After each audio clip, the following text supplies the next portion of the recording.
Hello everyone, welcome to another episode of Showcase on Bloodborne. Today is the last weapon. Now, there's a reason why I kept this one in the backlight. The Holy Moonlight Sword, an arcane sword discovered long ago by Ludwig. When the blue light dances across the sword and it channels the celestial cosmos, the great battle hurls a shadowy light wave. Shadowy light wave, interesting way to put that. Anyway, the Holy Moonlight Sword is the synonymous with Ludwig and the Holy Blade.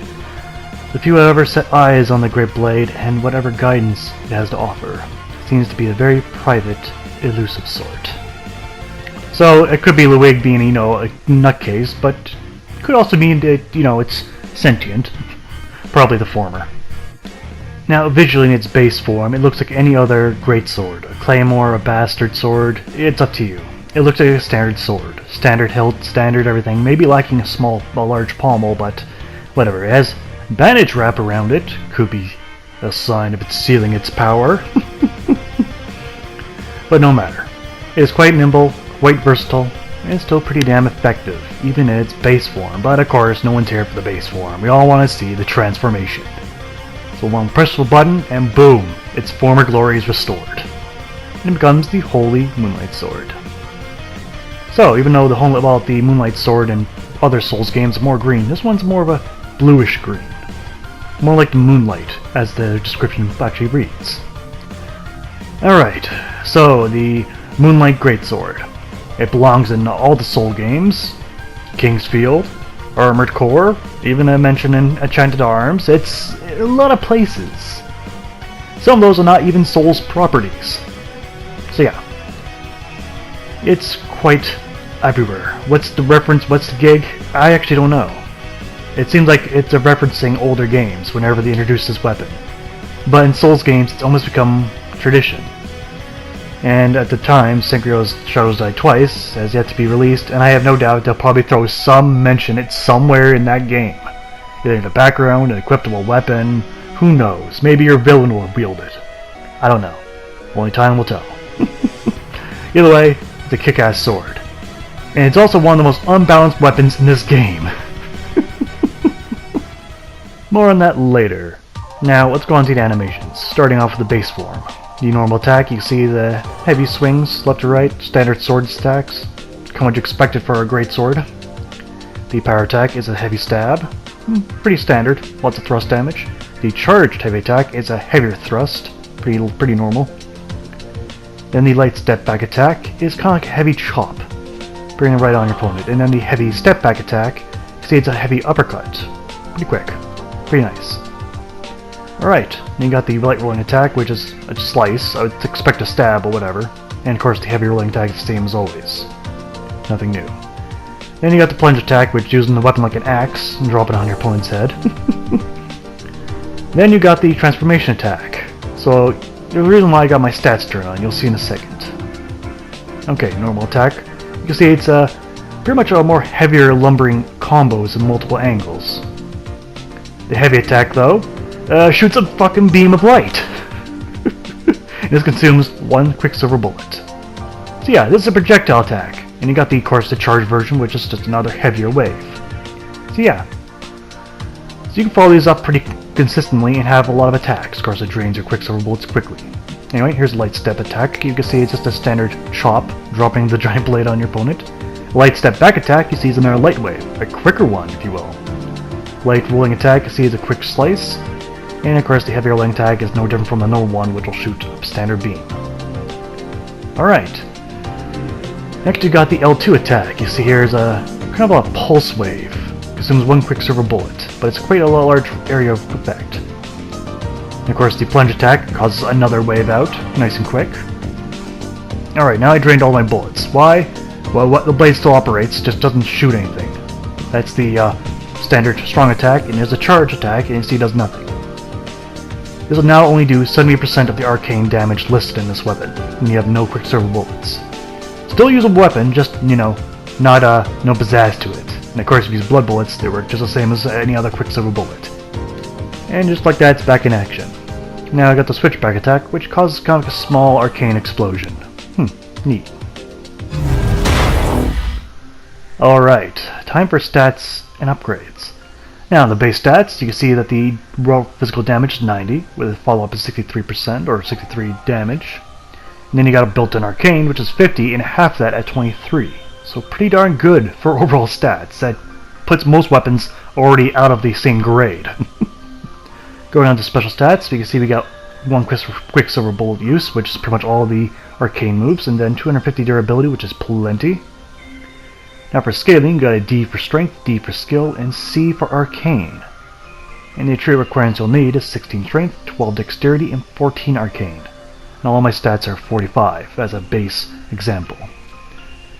With this stats, I easily conquered the second playthrough of this weapon.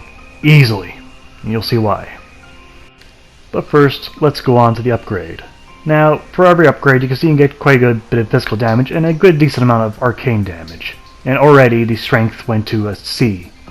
And arcane has already went to a B. And just as quick as I'm speaking, the strength scaling has went to a B now.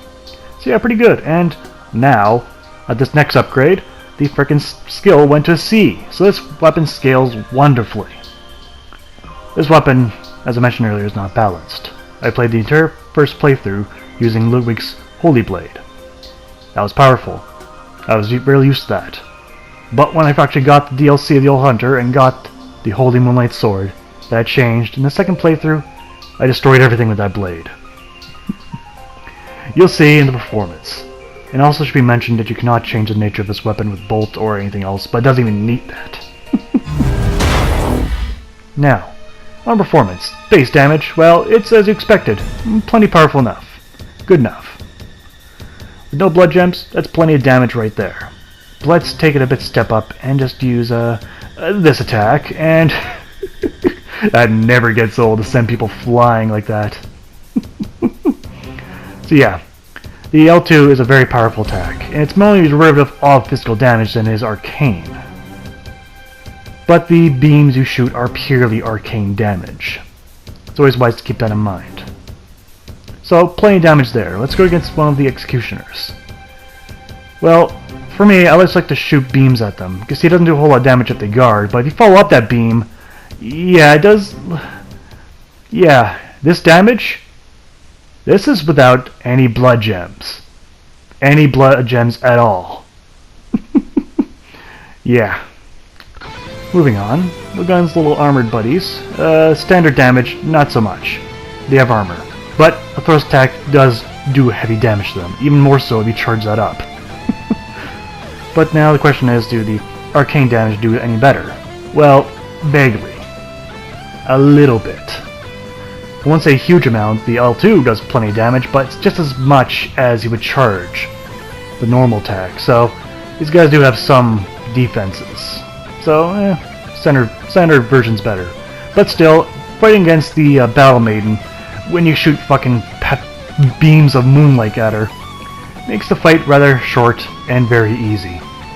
And compared to most weapons, this doesn't even shoot through all your Quicksilver bullets. You're doing a lot of damage for what you're dishing out here and what you get. But now for someone with a bit of arcane defense. The Shadows of Yharnam. They have some arcane defense. Not a whole lot though. But of course they have no other defense to speak of, other than a bit of fire, which very few weapons even utilize. So, in short, this weapon is incredibly versatile, it has incredible range, it has incredible damage, the scaling is wonderful, there's a lot going for this sword, clearly. Alright, let's move on to the pros and cons of the Moonlight Sword, the sealed version.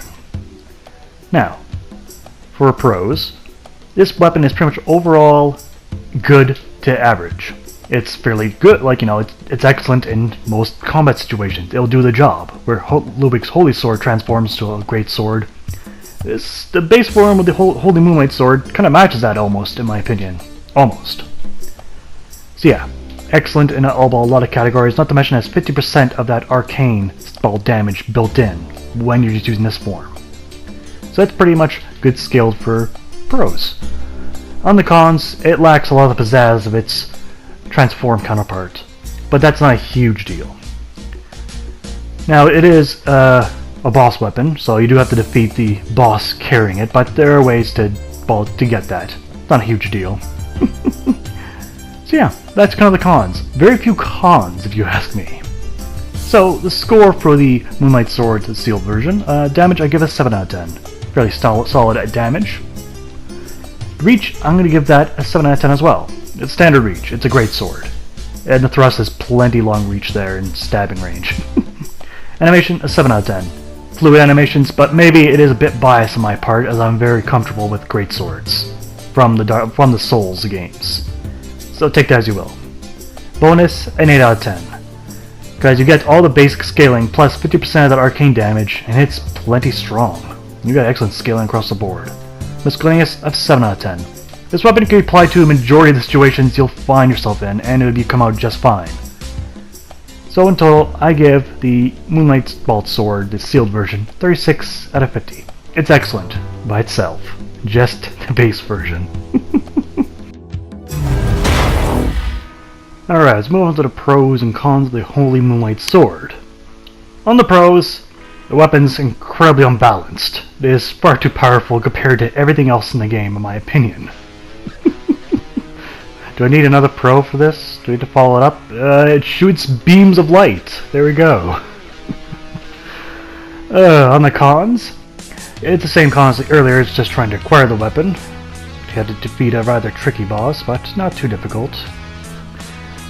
And it does lose all of its extra power if you run off Quicksilver bullets, but that's not a huge problem either.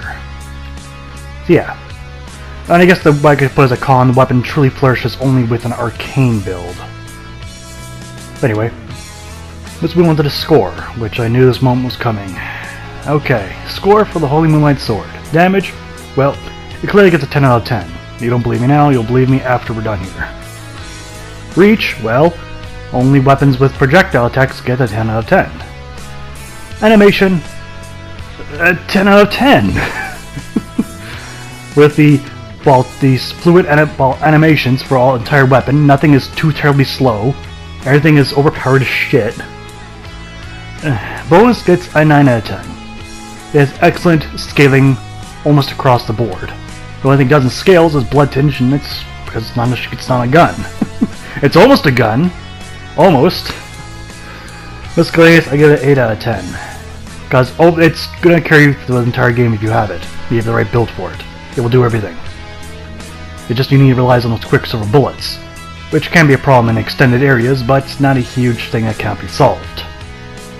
So in total, the Holy Moonlight Sword gets a 47 out of 50. It's unbalanced. I knew this was coming. So yeah. I entirely agree with that score. 100%. Now I'm going to show you a bit of footage here.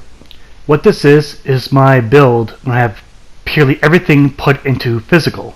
So you see that fucking attack did nearly 1,000. So my beams don't change all that much. Same damage. Nothing impressive there. Still very powerful.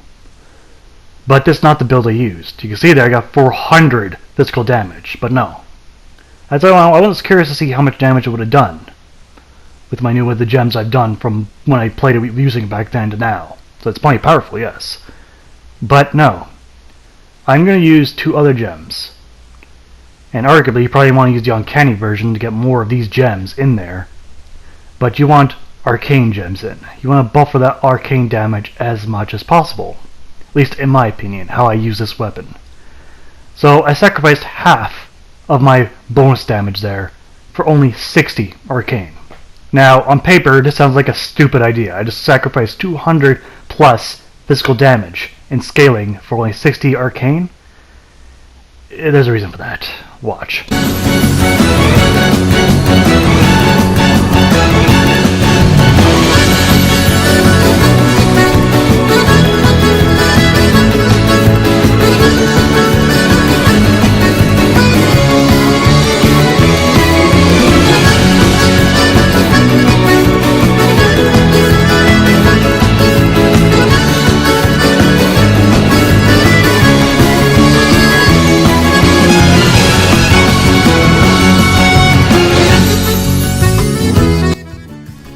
As you see, the arcane bulb multiplier of this weapon is greater than its physical, almost 2 to 1. That my physical damage barely took any dive despite removing half of it, and just bolstering the arcane damage by 60. Now I don't even have proper arcane gems. You can see why this weapon's so unbalanced. It defeats the purpose of all the firearms and the overwhelming majority of the weapons in the game. Once you have it, you'll not want any other weapon. More than likely be the case. That's been Showcase for today. Thank you for watching, and we'll see you guys next time. And there's still one more video left in this series. See you guys then, and take care.